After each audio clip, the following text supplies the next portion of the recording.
السلام علیکم میرے عزیز دوستو۔ 40واں جلیل اللہ کی فاتحہ کے کھانے کا اصلی حقدار کون؟ اسلامی عقیدہ ہے کہ بدن سے آزاد ہونے کے بعد بھی روح زندہ رہتی ہے۔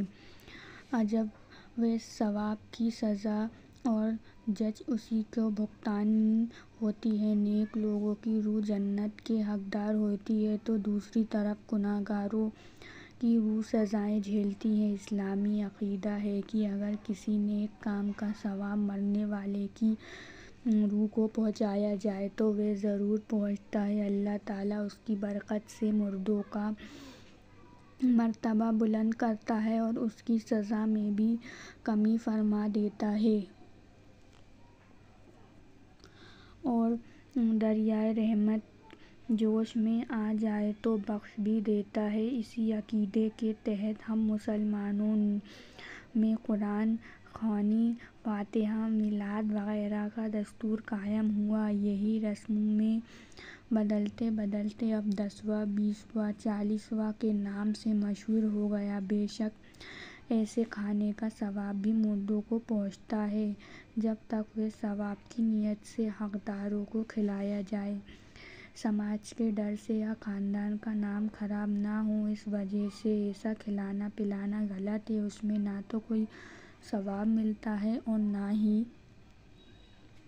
مردوں تک پہنچتا ہے۔ برادری یا رشتہ داروں کو جلیل کا کھانا کھلانا کسی بھی اعتبار سے مناسب نہیں۔ ہم اسے ناجائز نہیں کہہ سکتے، لیکن جو اس فاتحہ کے کھانے کے اصلی حقدار ہیں بہتر ہے انہی کو کھانا کھلایا جائے۔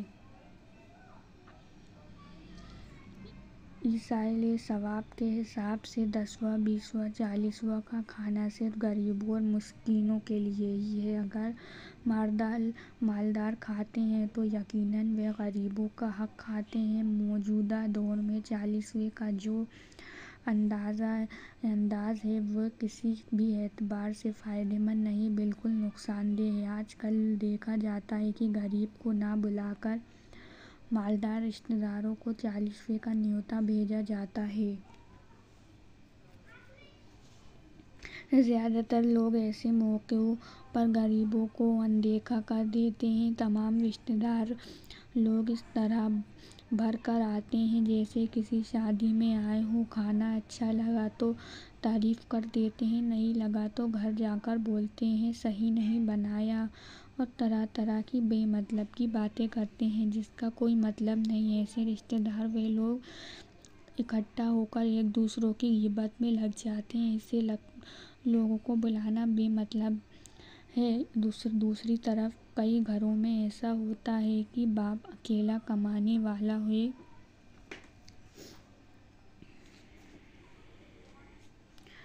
ہوتا ہے اور بچوں کے پاس اتنا پیسہ نہیں ہوتا کہ اتنا بڑا کھانا کر سکے۔ پھر ہوتا یوں ہے کہ 10واں، 20واں، 40واں کے کھانے کے لیے باپ کی بچائی رقم یا کوئی زمین بیچ کر کھانے کا انتظام کرتے ہیں، کیونکہ زیادہ تر لوگ کم آمدنی ہونے یا پیسے نہ ہونے کی وجہ سے ایک دوسرے پر کھانے کا خرچ ڈھیل دیتے ہیں، جس سے آپس میں بھائیوں کے رشتے میں کڑواہٹ آ جاتی ہے۔ بھائی بھائی آپس میں ایسے موقع پر زمین جائیداد کے لیے لڑ جاتے ہیں۔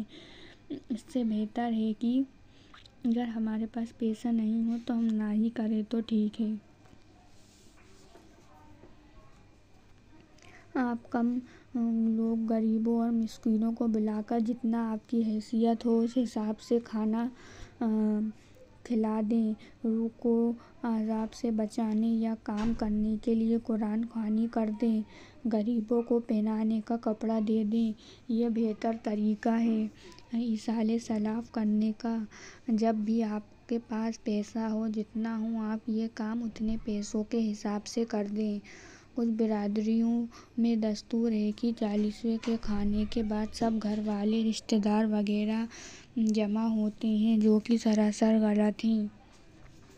ہمیں صرف مسکینوں یا غریبوں کو کھانا کھلائیں، اور جس طرح شادی کے موقع پر گھر والوں کو رشتہ دار اپنے اپنے رشتوں کے حساب سے کپڑے پہناتے ہیں، اسی طرح 40واں کے کھانے کے بعد پہناتے ہیں۔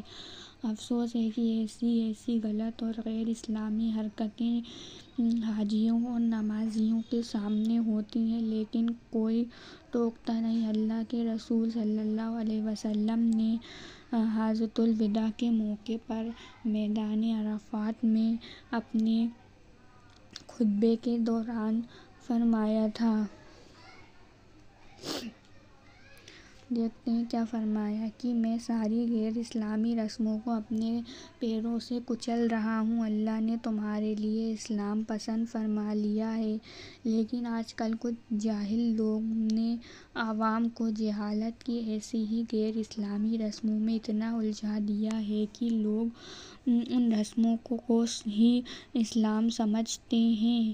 کچھ عالم لوگ اس طرح بتاتے ہیں کہ اتنا نذرانہ دو، اس طرح یہ کرو، اس سے یہ ہوگا، اس سے وہ ہوگا، جس سے آدمی ان کی باتوں میں آ جاتا ہے اور غیر اسلامی رسموں کو اپنا لیتا ہے، جو کہ سراسر غلط ہے۔ اسلام میں اللہ تعالیٰ ہم اسلام پر عمل کرنے کی توفیق دے، آمین، اور ہم صحیح راستے پہ چلیں، غلط راستے پہ نہیں چلیں۔ اگر آپ کو میری ویڈیو پسند آئے تو پلیز میرے چینل کو ضرور سبسکرائب کریے اور بیل آئیکن کا بٹن دبانا مت بھولیے۔ میرے ویڈیو کو لائک کریے، شیئر کریے اور کمنٹ کر کے بتائیے کہ آپ کو میری ویڈیو کیسی لگی، اور ویڈیو دیکھتے رہیے اور کمنٹ کرتے رہیے، اور کس طرح کی ویڈیو مجھے اور اپلوڈ کرنی چاہیے اسلامک کے اوپر، اس کے اوپر بھی مجھے سجھاؤ دیجیے۔ ملتے ہیں اگلی ویڈیو میں۔ ویڈیو دیکھنے کا بہت بہت شکریہ۔